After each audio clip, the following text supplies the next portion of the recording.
جیسے ہی یہ محرم کا مہینہ شروع ہوتا ہے، یکم محرم ہوا، مسلمانوں کو بتایا گیا منحوس مہینہ شروع ہوا، مسلمانوں کو بتایا گیا نبی علیہ السلام کے نواسے حضرت حسین کو ظلماً شہید کیا گیا۔ اب حضرت حسین کو سامنے رکھ کر صحابہ کرام پر لعن طعن کیا جانے لگا، حضرت حسین کی شہادت کو سامنے رکھ کر صحابہ کرام کو برا بھلا کہا جانے لگا۔ تو ایک مسلمان کو بتانے کے لیے کہ اے مسلمان، تجھے پتہ ہو جن دنوں میں عام دن ہو صحابہ کرام کا تذکرہ کرنا مستحب ہے۔ یوں ہوتا تھا ہندوستان کے اندر سال کے اندر 3 دنوں کے علاوہ پورے سال میں صحابہ کرام کا تذکرہ کیا جاتا۔ مسلمان صحابہ کرام کے ساتھ محبت کو ظاہر کرتے، لیکن 3 دن ایسے تھے جن 3 دنوں میں صحابہ کرام کے ساتھ محبت، ان کا تذکرہ تعریف کرنے پر ہندوستان میں پابندی تھی۔ لوگ مسلمان اکٹھے ہوئے، مولانا محمد علی جوہر کے پاس آئے، مسئلہ پوچھا تو وہ فرمانے لگے بقیہ دنوں کے اندر صحابہ کرام کی تعریف اور مدح کرنا مسلمان کے لیے مستحب ہے، لیکن جن 3 دنوں میں صحابہ کی تعریف پر پابندی ہے، مسلمان پر فرض ہے، واجب ہے کہ وہ صحابہ کرام کی تعریف کرے۔ اب جیسے ہی یہ محرم شروع ہوتا ہے،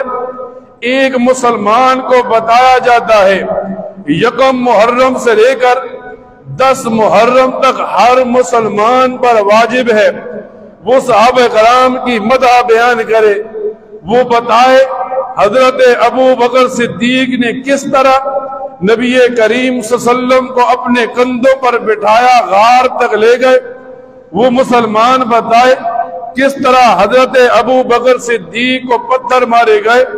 مسلمان بتائے کس طرح مسلمانوں نے حضرت فاروق اعظم کے ایمان لانے کے بعد پہلی دفعہ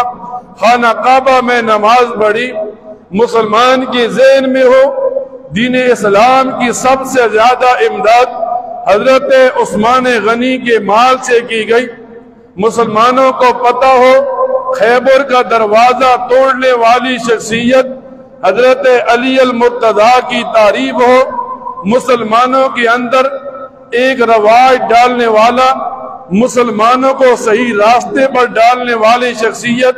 حضرت امیر معاویہ کے پیچھے چلنے والا مسلمان ہو۔ جب ایک آدمی ان صحابہ کرام کی تعریف کرے گا، جب ایک آدمی ان صحابہ کرام کے تذکرے کرے گا،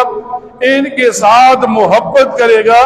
تو یہ اپنی محبت کا حق ادا کر دے گا۔ یہ مسلمان کہے گا جس قرآن کو میں پڑھتا ہوں صحابہ کرام نے ہم تک پہنچایا، جس نماز کو میں پڑھتا ہوں صحابہ کرام نے پڑھ کر ہمیں بتایا۔ مسلمان کے ذہن میں ہوگا شریعت کے جتنے مسائل ہیں یہ مجھے صحابہ آل بیت سے ملے ہیں۔ یہ محرم کے 10 دن، یکم محرم سے لے کر 10 محرم تک ہر مسلمان واجب سمجھے صحابہ کی تعریف کرنا، صحابہ کرام کی مدح کرنا، ان کے ساتھ اپنی محبت کا اظہار کرنا، جن کی تعریف قرآن کرے،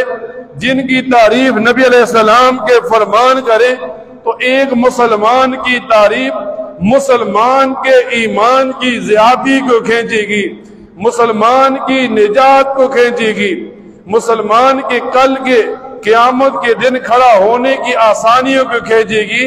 تو ایک مسلمان کو چاہیے ان 10 دنوں میں جب لوگ صحابہ کرام کو برا کہیں تو یہ صحابہ کا عاشق، یہ اہل بیت کے پیچھے چلنے والا ان لوگوں کی تعریف کرے، خود کرے، مسجد میں بیٹھ کر کرے، گھر میں بیٹھ کر کرے، اپنے بچوں کو بتائے ان صحابہ کا ہمارے اوپر کتنا زیادہ انعام و اکرام ہے۔ جب ہم صحابہ کے ساتھ محبت ظاہر کریں گے، اللہ تعالی ہمارے ایمان کو تقویت دے گا۔ اللہ تعالی سے دعا کیا کرے، اللہ تعالی ان باتوں کو سننے کے بعد ان پر عمل کرنے کی توفیق عطا فرمائے۔ وآخر دعوانا الحمدللہ رب العالمین۔